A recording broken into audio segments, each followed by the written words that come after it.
इस एक वीडियो में आप जान जाएंगे कि आपके कंप्यूटर में ये डिस्प्ले कहाँ से आ रहा है। ये डेटा जो आप काम करते हैं वो कहाँ सेव होता है, कहाँ स्टोर होता है।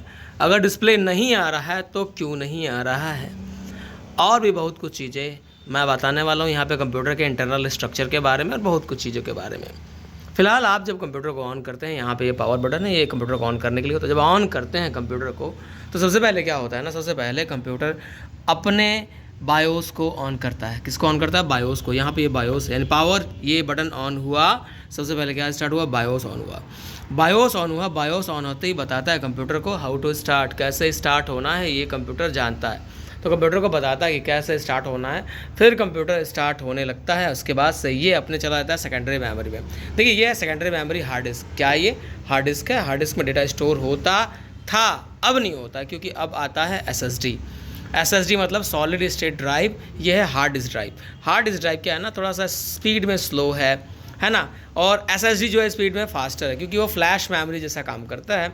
तो अब जो है इसे रिप्लेस कर दिया गया है और अब एसएसडी का काम किया गया है। तो जैसे ही आपका बायोस चलता है, बायोस के बाद से यहाँ जाता है आपका कमांड। बायोस यहाँ से उठाता है एक फ़ाइल को, मास्टर बूट रिकॉर्डर को, और लेके चला आता है रैम पे। रैम यानी कि रैंडम एक्सेस मेमोरी। यहाँ पे जो भी कुछ देख रहे हैं ना, यहाँ पे जितना भी कुछ दिखाई दे रहा है, मैं इसे खोल दूँ, ये मैंने ओपन कर दिया है 1190।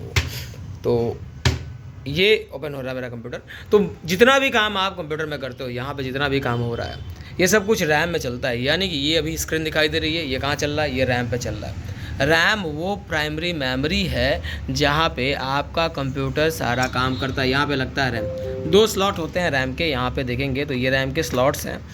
तो जितना भी काम है ना आपके कंप्यूटर का, जितना काम सारा कंप्यूटर रैम पे करता है। कहाँ करता है? रैम पे करता है। तो रैम एक आपका मेन मेमोरी है। मेन मेमोरी मतलब मेन क्यों? Why main? क्योंकि अगर ये नहीं, ये जितना चल रहा है इस पर चल रहा है, अगर ये नहीं रहेगा तो कहाँ चलाएगा कंप्यूटर? कंप्यूटर कहीं चला भी नहीं पाएगा, इसलिए इसको हम मेन मेमोरी कहते हैं। तो मेन मेमोरी पे यहाँ से क्या हुआ? बायोस, बायोस से आया आपके हार्ड डिस्क में यानी एसएसडी में, एसएसडी से आ गया आपके रैम में। रैम में आके वो आपके ऑपरेटिंग सिस्टम को लोड कर देता है और आपका कंप्यूटर आ जाता है, चलने लगता है। लेकिन इसी दौरान सारा का सारा प्रोसेस कमांड आ जाता है सीपीयू के पास। सीपीयू यानी सेंट्रल प्रोसेसिंग यूनिट। ये है आपका सीपीयू। बहुत सारे लोग को ये कैबिनेट है, इसे सीपीयू कहते हैं, नाम जरूर इसका लेते हैं सीपीयू, बट ये कैबिनेट है, ये एक डिब्बा है। इसके अंदर लगा हुआ ये बोर्ड, आपका मदरबोर्ड लगा हुआ है, ये इंटरनल स्ट्रक्चर है। तो ये सीपीयू है, यहाँ पे देख रहे हैं सीपीयू है, यही i3 i7 i5 होता है। यहाँ पे ये कमांड ले लेता है, सीपीयू सारा कमांड ले लेता है और ये कंप्यूटर को चलाता है। तो ये है आपका सीपीयू सेंट्रल प्रोसेसिंग यूनिट। यहाँ पे मैंने दिखाया ये था आपका बायोस। ये सीमोस यानी लिथियम बैटरी है जो आपके कंप्यूटर को क्या करती है। तो ये टाइम डेट देख रहे हो ना जो चल रहा है, ये टाइम डेट यही मैनेज करता है, यही बायोस को चलाता है। अब बायोस में जो इंस्ट्रक्शन होती है ना, यानी कि ये रोम चिप है, रोम में जो भी इंस्ट्रक्शन होती है उसको कहते हैं BIOS, basic input output system.